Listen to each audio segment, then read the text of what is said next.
Hi Rasika, hi Purva. Hello how Neelam, are you? How are you? I am good, I am good. आप लोग कैसे हैं? बिल्कुल ठीक ठीक। है बस। सो देश में स्थिति खराब है, लेकिन आप लोगों ने फिर से आउट ऑफ लव का सीजन 2 लाके फिर से धमाका मचा दिया है। एंड पर्सनली ये मेरा फेवरेट शो है। मतलब मैंने पूरे एक सांस में सारे सीजन उसके एपिसोड देखे थे। और एक सांस में? हाँ, मतलब एक ही सांस पूरे में? एक ही दिन में, एक ही रात में।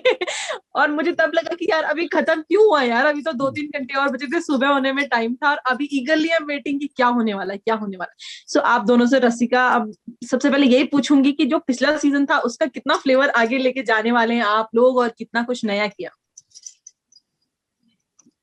पिछले सीजन में जो रिवेंज की भावना मतलब जागृत हुई थी मीरा में, उसको शायद उसने एक दूसरे लेवल पर ले लिया है इस सीजन में। एंड तो उस वजह से बहुत सारे शेड्स देखने को मिल रहे हैं मीरा के कैरेक्टर में।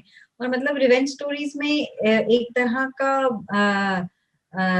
एटलीस्ट इस रिवेंज स्टोरी में मेरे मेरे ख्याल से बहुत ही इंटरेस्टिंग रिवेंज स्टोरी है, क्योंकि ये दोनों एक दूसरे के बारे में एक दूसरे को इतने अच्छे से जानते हैं कि मीरा को एग्जैक्टली पता है कि किस चीज से आकर्ष को परेशानी होगी, और उससे भी पता है कि किस चीज से मीरा को परेशानी होगी। तो वो एग्जैक्टली जानते हैं कि कहाँ दूसरे का वीक स्पॉट है, और बस वहीं पे वार करना है, यू नो। तो एक तरह से बहुत ही इंटीमेट रिवेंज है ये। So it's interesting for that. And also I think what is interesting about this is also कि there are such people कि वो at least Meera and I think Akarsh also, where जहाँ पे वो बहुत अजीब चीज कुछ कर डालेंगे गुस्से में या just in the moment, and फिर उसपे ठीक उसके बाद शायद उसको बुरा लगे, and that will be another whole emotional gamut, you know. So उस तरह के लोग हैं ये। तो इसलिए ये कहानी सिर्फ एक मुझे उसको मारना है यूनिडिमेंशनल रिवेंज कहानी नहीं रह जाती, इसमें बहुत सारे लेयर्स हैं।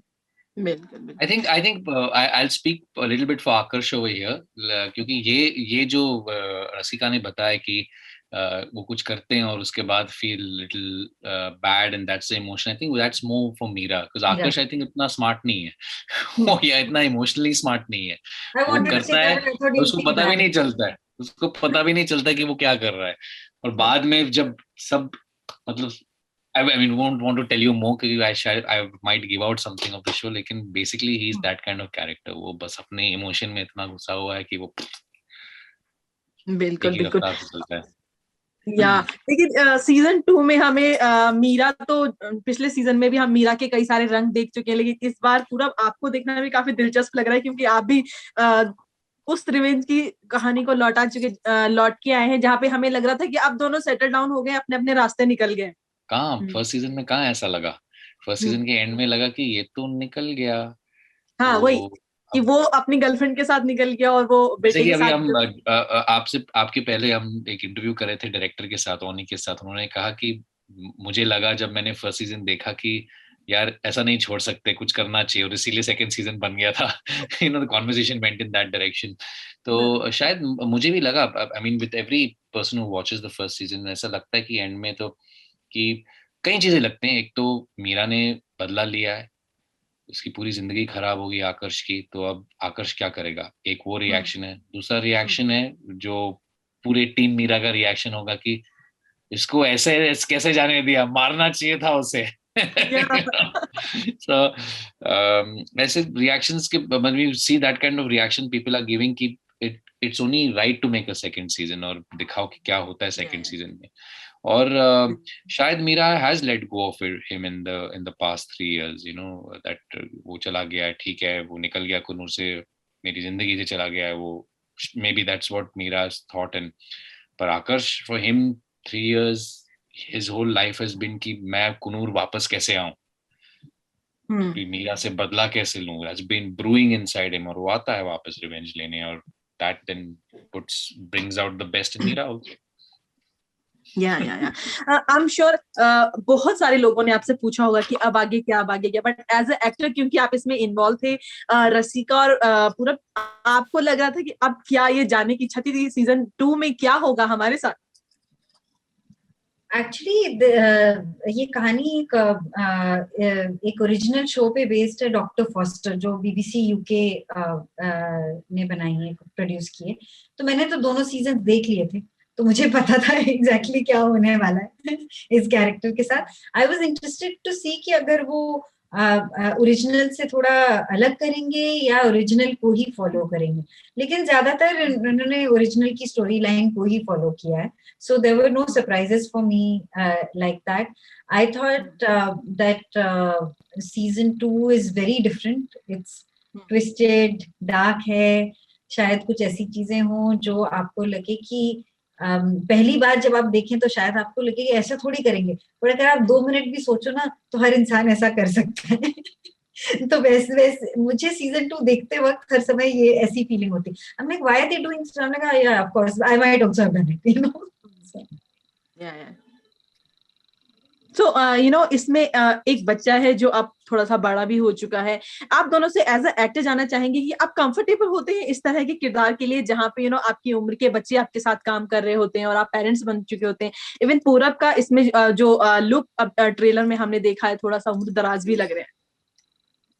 यार वो बच्चा वो मेरे उम्र का तो नहीं है वो बच्चा ही है आपने वो 15-16 साल का बच्चा है, मैं 42 इयर्स का हूँ तो आई मीन अगर मैं मेरी शादी और मेरा बच्चा होता 20 की उम्र में, तो he would have been 20 years old. और मैंने एक शो में एक 19 साल की लड़की का पापा भी प्ले किया हूँ, तो सो मुझे तो कोई प्रॉब्लम नहीं है कि मैं अपने एज प्ले करूँ और मेरे बच्चे हो जो उस एज का। आई फील कि जो है you can't, you have to accept that. रसिका, आप? As a creative person, I feel I shouldn't have such issues, but I have to say कि कई बार एक्ट्रेसेस को इतने स्लॉट्स में डाला जाता है, इतनी बार आपको रिजेक्ट किया जाता है कि you're looking too old or you're looking too young, you're too thin, you're too fair, dark, whatever, जो भी, मतलब इतनी सारी चीजें होती है कि कहीं ना कहीं वो सबकॉन्शियसली आपको अफेक्ट करने लगता है। आई हैव ऑलवेज ट्राइड कि वो मुझे ना अफेक्ट करें, कि मेरे लिए कहानी और उसमें करने का जो एज एन एक्टर जो मजा है वो ज्यादा इम्पोर्टेंट रहे इससे। लेकिन आई हैव टू से कि जब ये सीजन 2 वाली सीजन 2 में जब बड़े बच्चे को कास्ट किया तो मुझे थोड़ी सी दिक्कत हुई, मुझे थोड़ा डर लगा कि क्या ये मेरे करियर को अफेक्ट करने वाला है, नहीं करने वाला है, क्या होगा। लेकिन I was very happy to find myself that I had gotten rid of that fear myself because of the involvement in the work.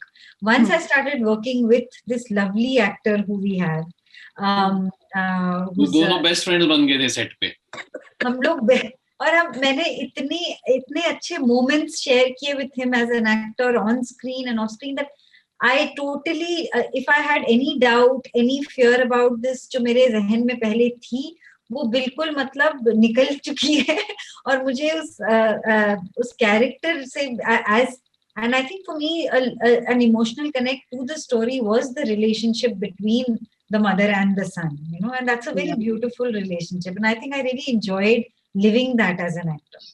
So everything else became unimportant. So पूरा आपसे जानना चाहूंगी, रसिका को हमने बहुत अलग अलग किरदारों में, अलग अलग शोज में देखा है एज अ एक्टर।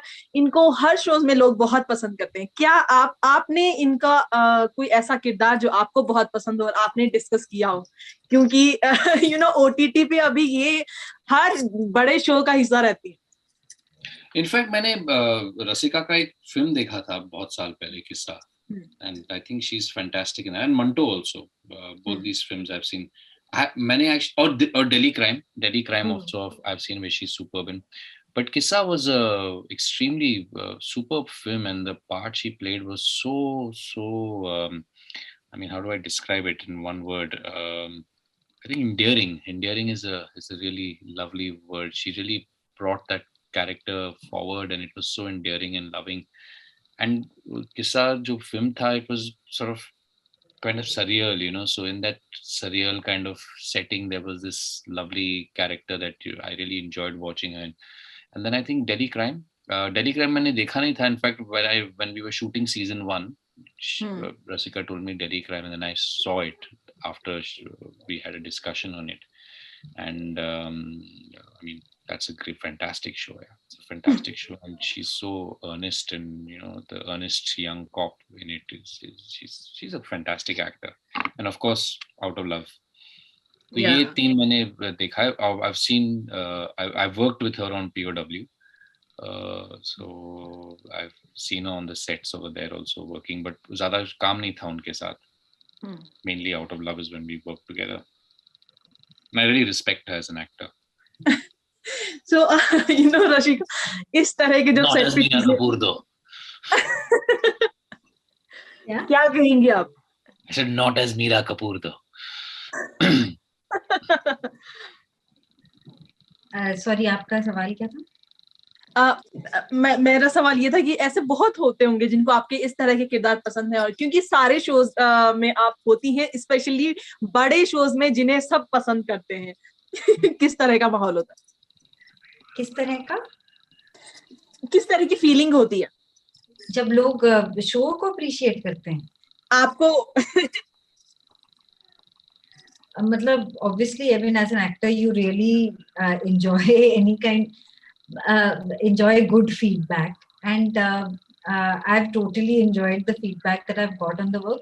Also, क्योंकि the feedback is very related to the story, I think people have really connected to the story, and मुझे उस बात की बहुत खुशी है कि लोग उस कहानी में invested हैं, और इसलिए उनके लिए वो सारे कैरेक्टर्स भी वर्क कर रहे हैं.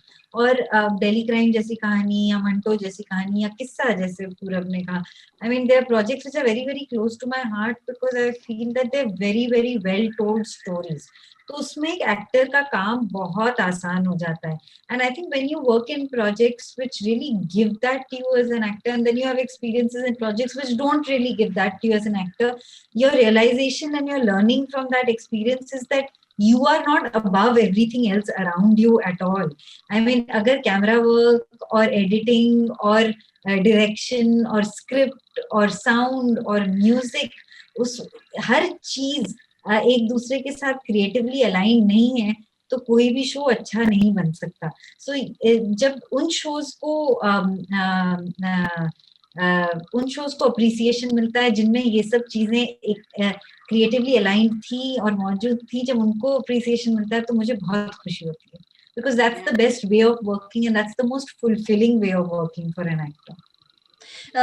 आप दोनों से ये भी पूछना चाहूंगी, जैसे आउट ऑफ लव में ऐसे बहुत सारे सीन्स हैं जो सब बहुत फेवरेट है, स्पेशली वो बाल वाला सीन जब उनको शक होता है. ऐसे कोई सीन जो आपके दिल के करीब हो या फिर आपके फेवरेट हो? सीजन 1 में या सीजन 1 में या फिर 2, तो अभी लोग देखेंगे, हम लोग देखेंगे कि क्या फेवरेट है. लेकिन अगर पुरानी की बात की जाए, सीजन 1 में फेवरेट सीन्स ना. Neelam, can we please have the last question? Yeah. Okay. I think मेरा फेवरेट सीन वो पार्टी वाला सीन था, आकर्ष का बर्थडे पार्टी. और वो क्योंकि वो एपिसोड 1 का लास्ट सीन है जहाँ पे ऑडियंस को तभी मीरा को पता चलता है कि he is having an affair, और उसका ऑडेसिटी, उसका जो शेमलेसनेस है कि वो वहाँ पे पार्टी के सामने, सबके सामने मीरा को स्पीच दे रहा है और सबको बता रहा है. I think it really sets the bar of what Aakarsh is as a person and a character, and it sets also the pace for the episodes to follow, I think that's one of my, and और काफी मजा भी आया था वो scene करते हुए, क्योंकि अच्छा म्यूजिक बज रहा था. सच में मैं डांस करके गया था वहाँ पे ऊपर स्पीच देने के लिए. oblivious to what I think the mood जो था मेरा, कि he is oblivious to what Meera is going through at that point of time. I think I like that scene a lot actually. मुझे देखने में एक्चुअली जब मैंने as a viewer देखा सीजन 1, तो मुझे वो डिनर टेबल सीक्वेंस जो लास्ट एपिसोड में होता है वो बहुत मजेदार लगा, लेकिन शूटिंग करते वक्त वो मजेदार नहीं था. मेरी हालत खराब हो गई थी कि इतना लंबा सीन था वो, और हम लोग रात की शूटिंग कर रहे थे और इतने सारे एक्टर्स थे और सबकी लाइंस इधर उधर हो रही थी, सब जगह पता नहीं क्या हो रहा था. मुझे तो कहीं एक पॉइंट पे लग रहा था ये हम कर पाएंगे कि नहीं. But it turned out very well. I think when I watched it, I was like, अरे शूटिंग करते वक्त तो लग रहा था कि पता नहीं हम क्या कर रहे हैं, और जब देखा तो लगा कि बहुत अच्छे से आ गया, so it came together very well. Yeah. So, thank you so much, guys, and all the best. Hopefully, Thank you. Thank you, जिस Neelam. तरह से सीजन 1 के लिए हम इतने क्रेजी हैं, 2 के लिए भी उससे ज्यादा हो और 3 भी जल्दी से है.